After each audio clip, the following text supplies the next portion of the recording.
¿Cómo están todos hoy? Buen día, buen día. Bien, amén, amén. Bien emocionado. La alabanza fue muy bella, muy bella. A mí me encanta. La alabanza que tuvimos hoy fue muy bonita y yo le doy gracias a Dios siempre por la alabanza. Antes de empezar la predicación, quisiera tomar un momentico nada más para añadir al anuncio que hizo la hermana Gabriela.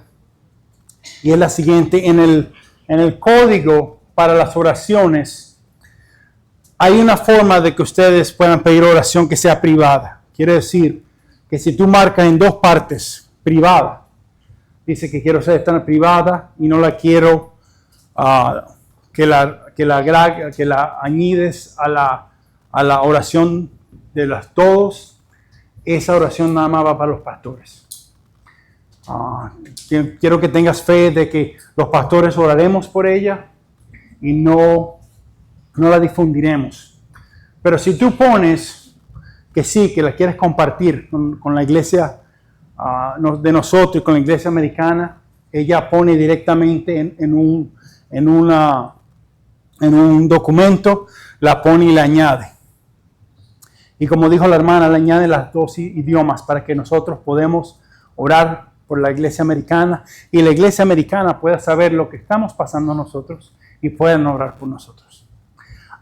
Si ustedes quieren tener parte de la lista, cuando agregan a la oración, pongan su correo electrónico para que ustedes tengan acceso.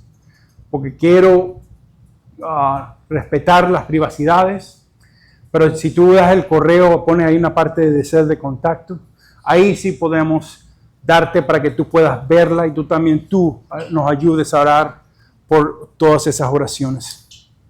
Y hablando de oraciones, vamos primero, antes de empezar la predicación, al trono de Dios, porque Él es el que nos da la palabra. Y yo quiero ser un versículo para darle a ustedes la palabra de Dios. Jesucristo, Padre eterno, Espíritu Santo, Padre, te damos muchas gracias por tu poder, por tu soberanía, por tu amor. Y Dios, como vemos y como leímos, como el hermano Carlos leyó, de que tú eres la luz, vamos a hablar de tu luz hoy, Dios Padre. Y Dios, quiero que aproveches este momento para que aprendas la luz entre nosotros, aprendas la luz en nuestros corazones para poder verte. Porque yo sé que en la oscuridad no podemos verte. En la oscuridad, en las tinieblas, no se te puede ver. Y necesitamos que tú nos prendas la luz. Dios Padre, venimos a orar a ti para que nos muevas, para que nos des tu palabra de luz y a la misma vez para que podamos ser andadores de Cristo y no solamente hablar de Cristo. En el nombre de Cristo, amén. No sé si ustedes se recuerdan hace 2 semanas, cuando yo prediqué, nosotros empezamos la carta primera de Juan. Vamos a seguir continuando con la palabra de la primera carta de Juan. Puede ser que en un momento el pastor Mark me dijo que en un momento él me va a decir, vamos a coordinarnos para empezar las mismas predicaciones. Lo que prediquemos aquí, también va a predicarlo allá abajo el pastor Mike. Entonces tenemos que coordinarnos. Entonces puede que Dios quiera, tal vez terminemos la primera de Juan. Puede que a la mitad de la primera de Juan cambiemos el plan. Entonces quiero que tengan con nosotros un poquitico de flexibilidad. Pero vamos a seguir con la primera de Juan. Vamos a leer del capítulo 5, si se puede mover para el capítulo 5, y vamos a leer hasta el capítulo 2, versículo 2. Vamos a hablar de eso después. ¿Por qué, pastor, usted está poniendo todo para el capítulo 2? Tengo una razón. Tengo una razón. Pero primero vamos a leer. Yo lo voy a leer. Usted, la mayoría sé que tenemos la Reina Valeria, pero voy a leer de la Biblia de las Américas. Van a ver un poquitico de cambio, pero no mucho. ¿Ok? Y dice así la palabra de Dios. Y este es el mensaje que hemos oído de Él y que os anunciamos. Dios es luz y en Él no hay tiniebla alguna. Si decimos que tenemos comunión con Él, pero andamos en tinieblas, mentimos y no practicamos la verdad. Mas si andamos en la luz, como Él está en la luz, tenemos comunión los unos con los otros. Y la sangre de Jesús, su Hijo, nos limpia de todo pecado. Si decimos que no tenemos pecado, nos engañamos a nosotros mismos y la verdad no está en nosotros. Si confesamos nuestros pecados, Él es fiel y justo para perdonarnos los pecados y para limpiarnos de toda maldad. Si decimos que no tenemos pecado, le hacemos a Él mentiroso y su palabra no está con nosotros. Hijitos míos, os escribo estas cosas para que no pequéis. Y si alguno peca, abogado tenemos para con el Padre, a Jesucristo el justo. Él mismo es la apropiación por nuestros pecados, y no solo por nuestros pecados, sino también por los del mundo entero. Amén. Antes de continuar esta predicación, vamos a dar un poquitico, a revolver el tape y ver qué es lo que dijimos la primera vez cuando nos encontramos y vimos los primeros 4 versículos. En la primera predicación establecimos la realidad histórica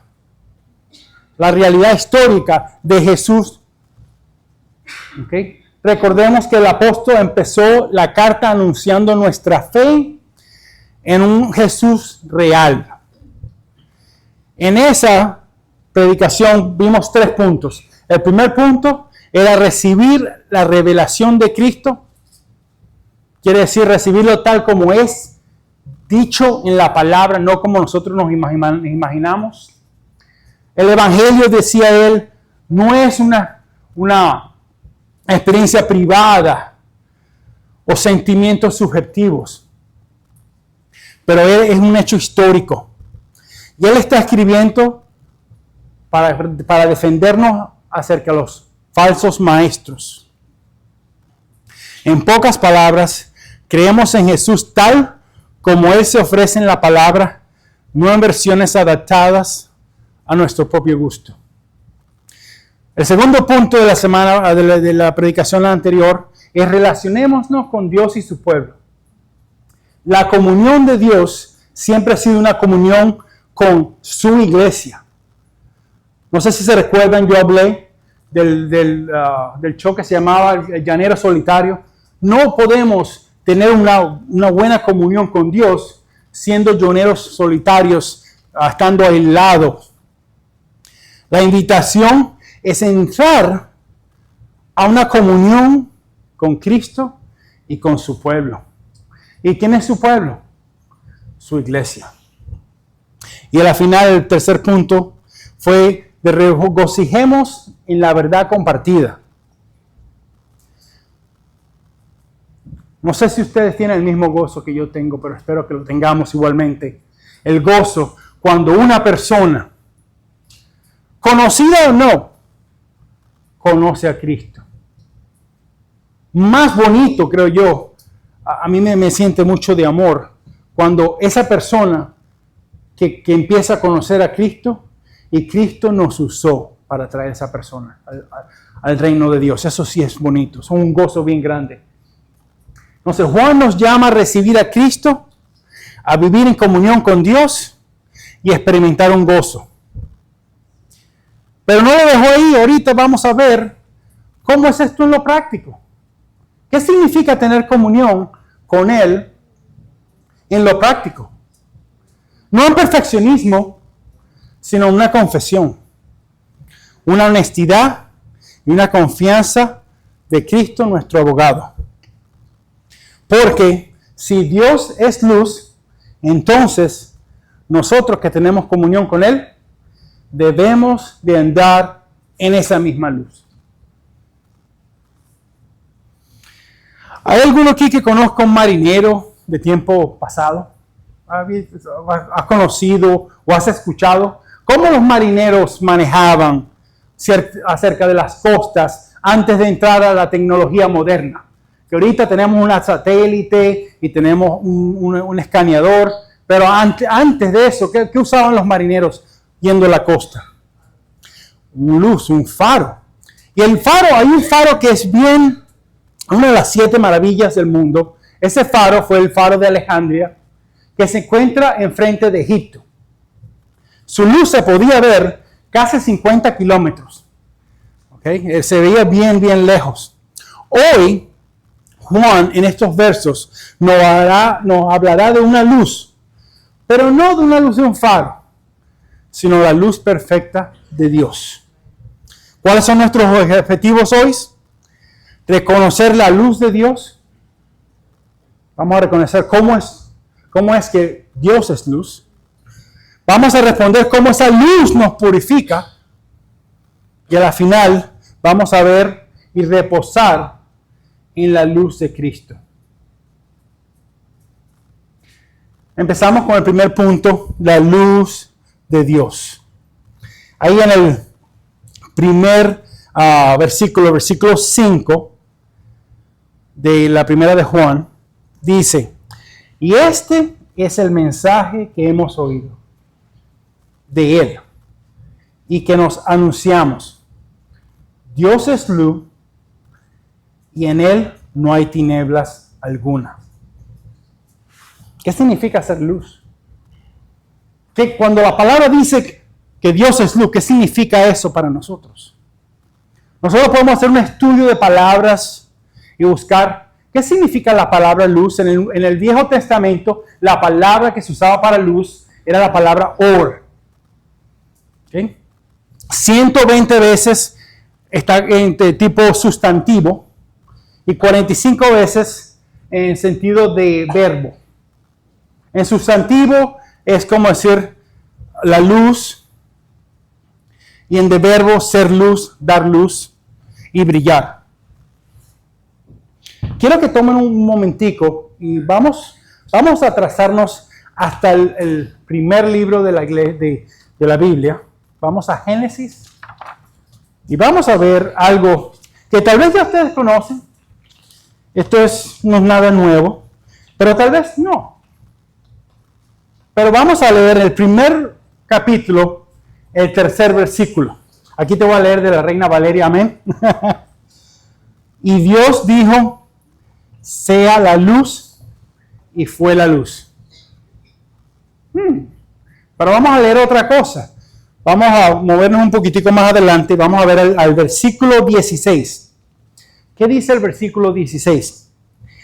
E hizo Dios los grandes lumbreras o astros, la lumbrera mayor para señorarse en el día y la lumbrera menor para señorarse en la noche. Hizo también las estrellas. No sé si ustedes vieron eso. Dios creó la luz antes de crear el sol.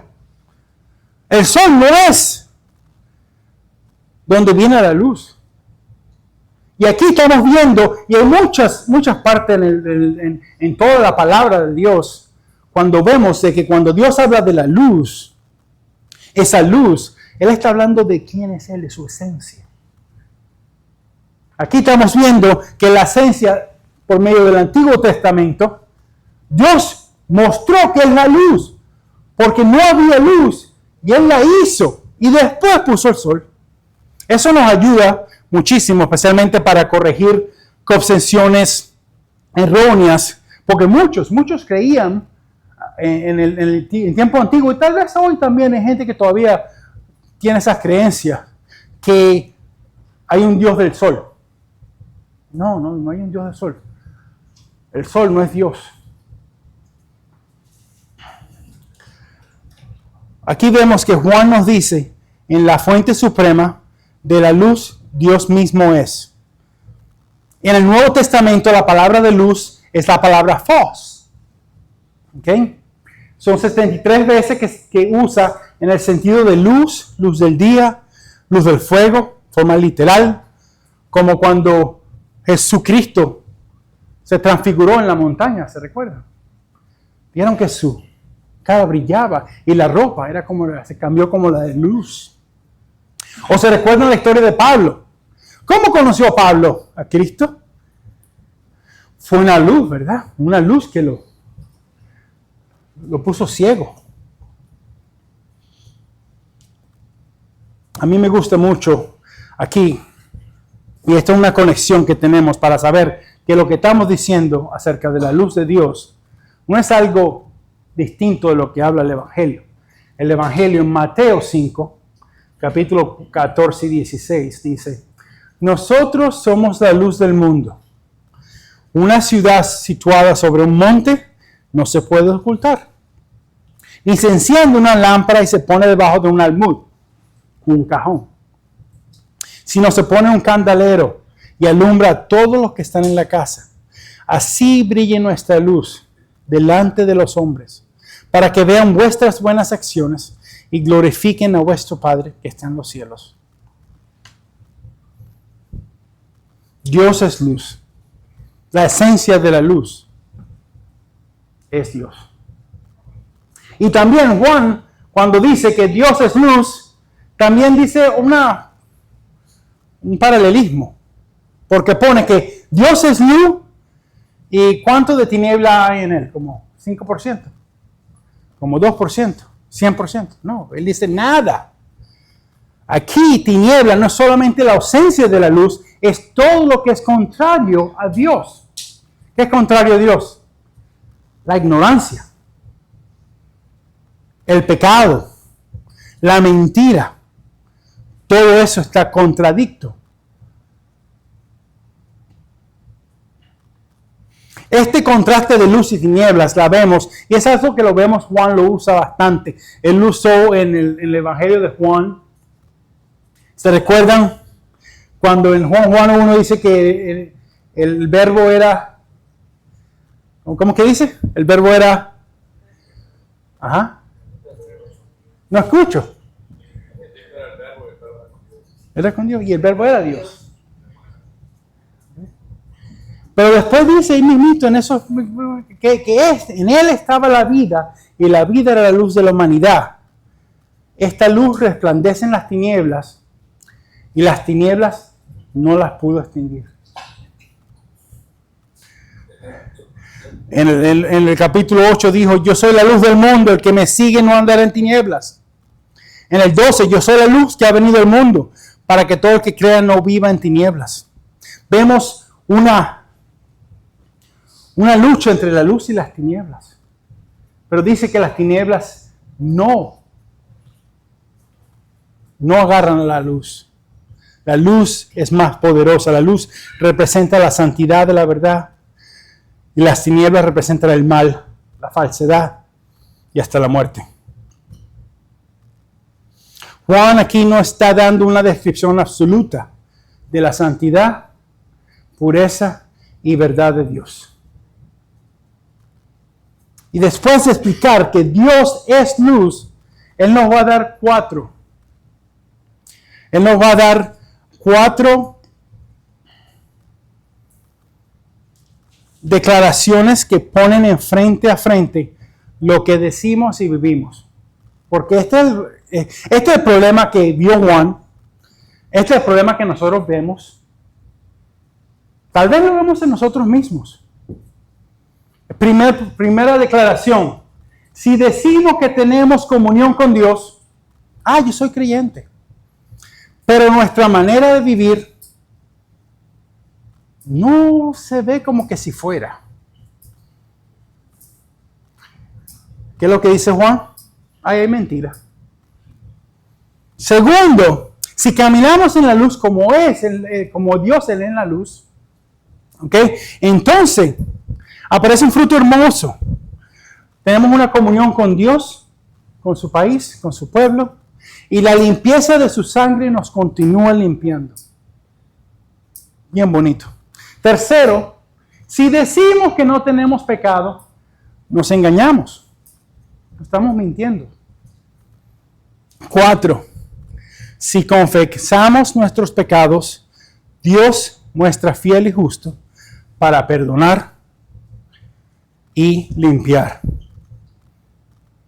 Vamos a ver que un discípulo, un creyente, no es porque él es perfecto o ella es perfecta.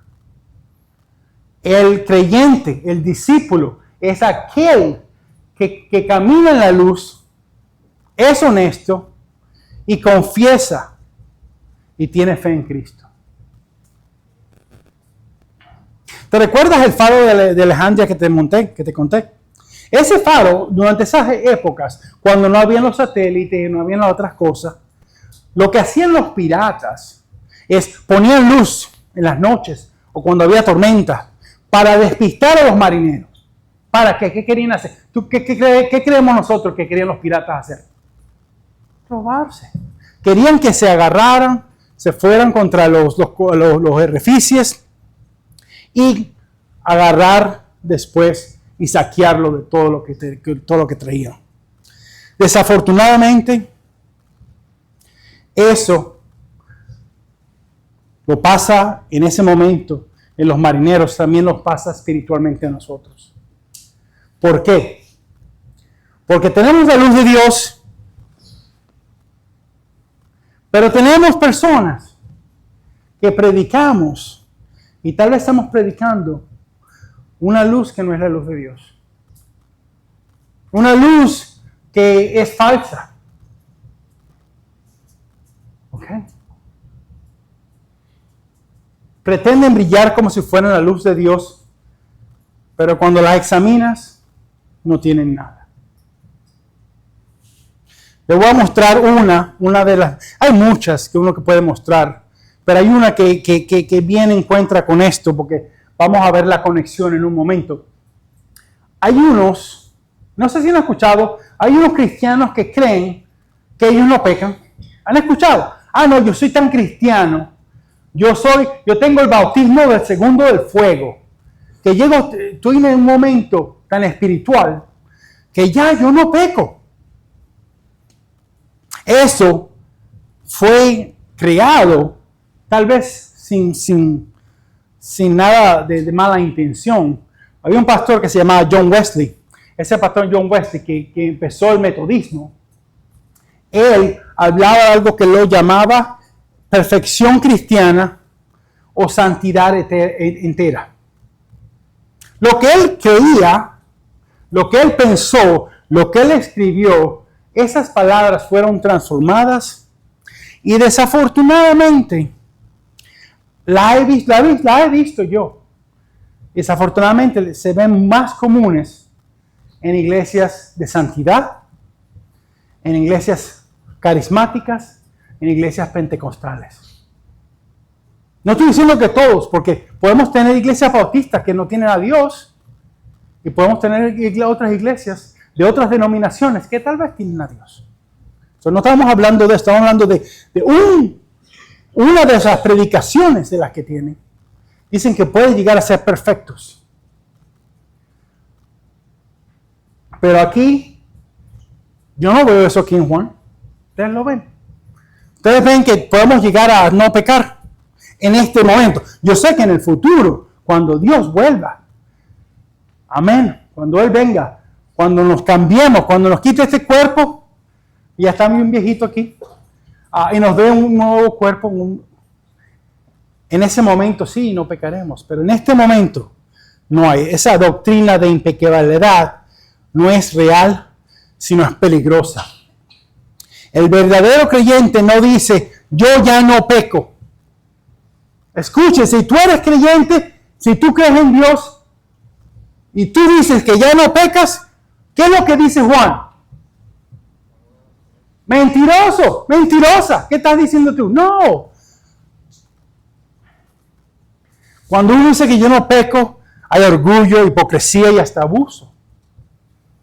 El Evangelio nos llama a lo contrario, a la honestidad, a la confesión, a la transparencia. En el verso 9, y esto es lo que me gusta más, porque Juan está siendo bien claro. Mira, vamos a pecar.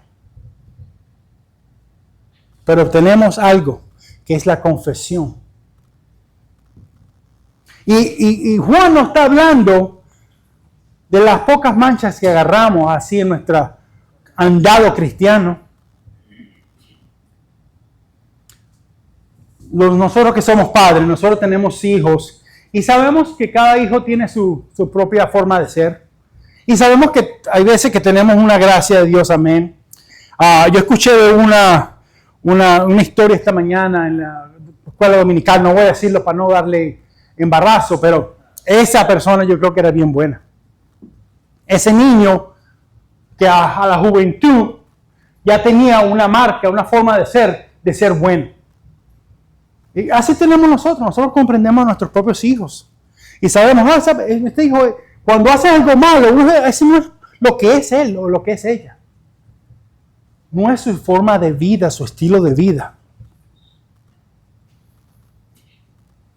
Pero cuando pecamos, como creyentes, dice la palabra, tenemos forma de recomunicarnos con Dios y es la confesión. Pero quiero explicarle qué tipo de confesión no es. No es que me agarraron con las manos en la masa. O estoy avergonzado y bueno, te voy a decir que sí porque ya no puedo decir nada. No, no es esa.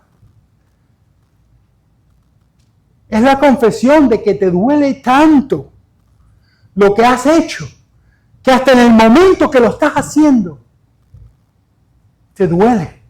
Y le estás pidiendo a Dios, ayúdame. Yo no quiero hacer esto otra vez. Eso es lo mismo que pasó el pastor Pablo en Romanos 7. Lo que quiero hacer, no lo hago. Y lo que no quiero hacer, eso es lo primero que hago. Tenemos esa propia confesión. Nosotros, la propia confesión dice, uno se diagnostica, se pone un diagnóstico divino, uno se pone de acuerdo con Dios y le dice a Dios, esto está mal, esto me separa de ti, yo necesito ser limpiado. Yo por eso puedo entender como Pedro, ¿te recuerdas cuando Dios, Jesucristo iba a lavar los pies?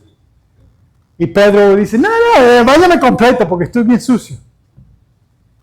Uno puede entender, porque uno entiende, cuando uno tiene el Espíritu Santo, cuando uno es creyente, uno ve todas las acciones, todo lo que dice, lo que no dice, todo lo que hace. Y uno dice, esto está mal. La diferencia, confesión humana, es una búsqueda de escapar la incomodidad. Bueno, me agarraron, no se va a tener que decir, sí, perdóname.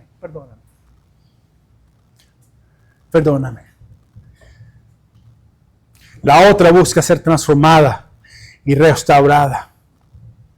Es ver el pecado como Dios lo ve, llamarlo por su nombre, sin excusas ni maquillajes, reconocer que tenemos fallado ante Él y venir con la verdad en la mano.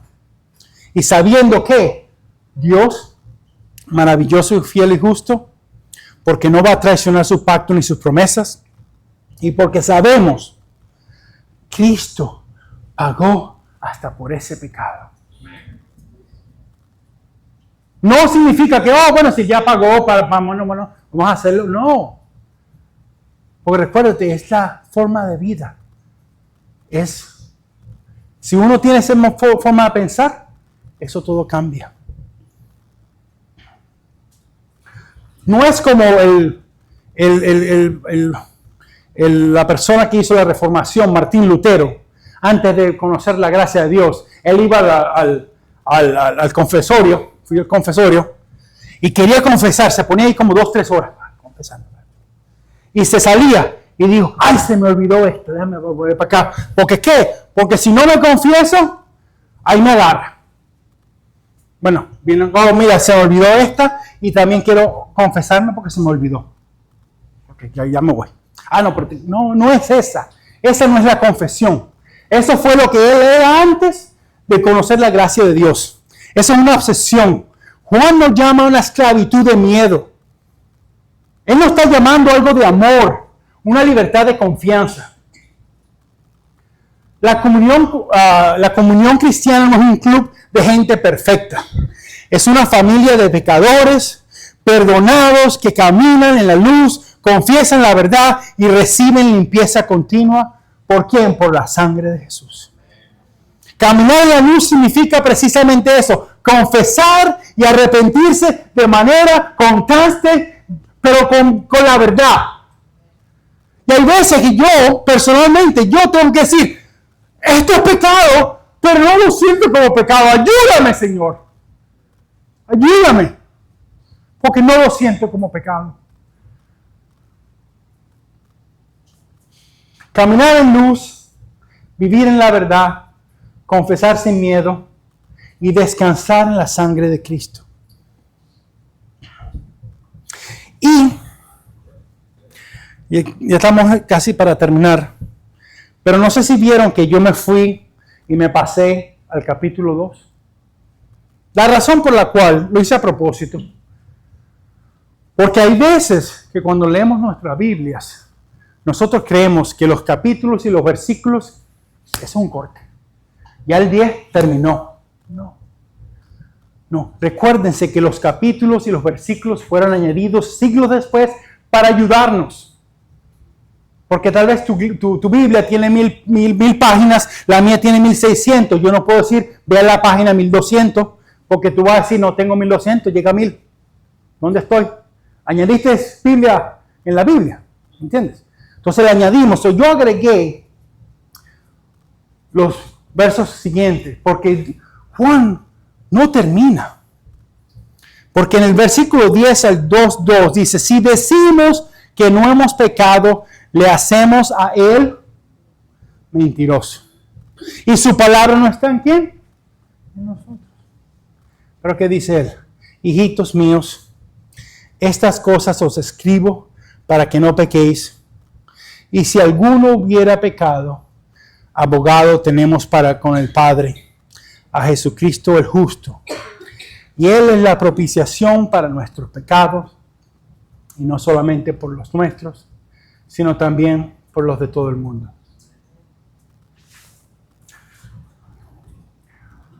El decir que no tenemos pecado es un autoengaño y también una forma de cómo condenar a Dios, porque le decimos, tú eres mentiroso. En Romanos 3 dices, todos pecaron y están destituidos de la gloria de Dios. Juan no nos deja en desesperanza. Él dice, tú pecas, sí pecas. Lo que está Juan diciendo es, tu forma de vida tiene que ser una forma de vida de luz. Pero mientras caminas con la luz, sí, a veces te tropiezas. Cuando te tropieces, ve a Él, confesa.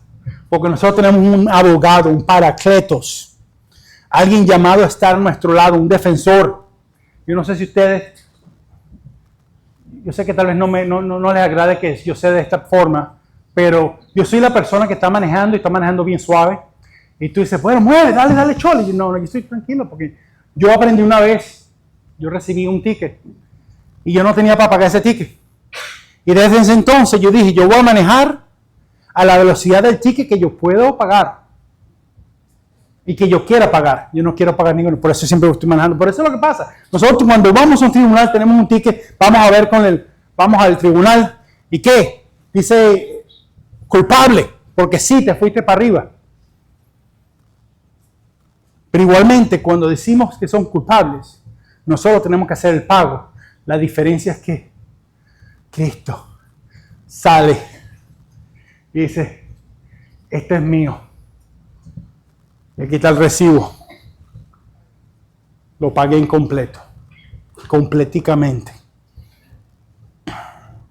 Es una propiciación. Cristo cargó sobre él la justa de Dios. No quiere decir que Dios dijo, bueno, yo no le voy a hacer caso a ese. No, como que si no lo vi. Hazlo como que si no lo vi. No, Dios no hace eso. Dios es tan justo que dice, si pecamos, ¿y quién lo va a pagar? Cristo. ¿Quién lo pagó? Cristo.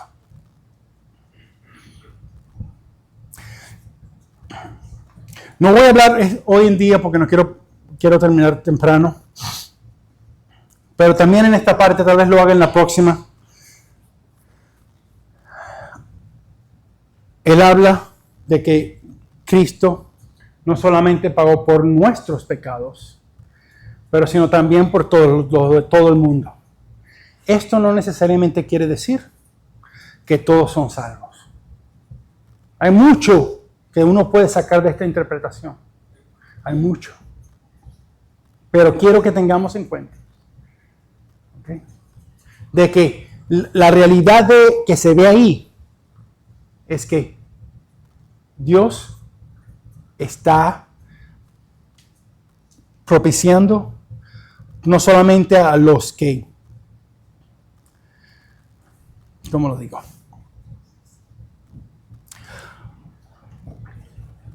La cruz es suficiente para todos, pero es eficaz solamente a los que creen. Como dice Juan 1:12, a todos los que le recibieron y los que creen en su nombre. Y Jesús mismo afirma, nadie puede venir a mí si el Padre no se los dio. Tenemos que tener cuidado. Ahora, hermanos, hermanas, como dijera Juan, hijitos, ¿estás escondiendo tu pecado? ¿Minimizas tus fallas o te pones de acuerdo con Dios en confesión? ¿Depende tu seguridad de lo bien que oras, como lees la Biblia? Tú eres casi perfecto. ¿O descansas en la sangre de Cristo y su intercesión constante? Recuérdate, tu abogado no descansa. No vengas con miedo de ser condenado. Ven con confianza para ser limpiado. La luz de Dios no expone para destruirte, sino para purificarte. Está en Cristo, nuestro abogado, nuestra propiciación. Cuando caemos, no corremos a escondernos, corramos a la luz, corramos a la cruz. Ahora para terminar así, mientras el grupo de alabanza se levanta a llenarnos en otra última canción, si ustedes tienen en su corazón necesidad de poner algo que tengamos en nuestros corazones de tinieblas en luz, yo quiero que usen este momento y reaccionar y responder como Dios te mueva a que respondas en tus corazones. Oremos. Gracias, Padre, te pedimos por tu gloria, por ser luz. Ayúdanos porque nosotros somos pecadores. Ayúdanos porque nosotros sí caemos. Pero te damos la gracia que tenemos un abogado en Cristo y Él nos ayuda a recibir la limpiación que necesitamos, recibir la gloria y misericordia. En Cristo Jesús. Amén.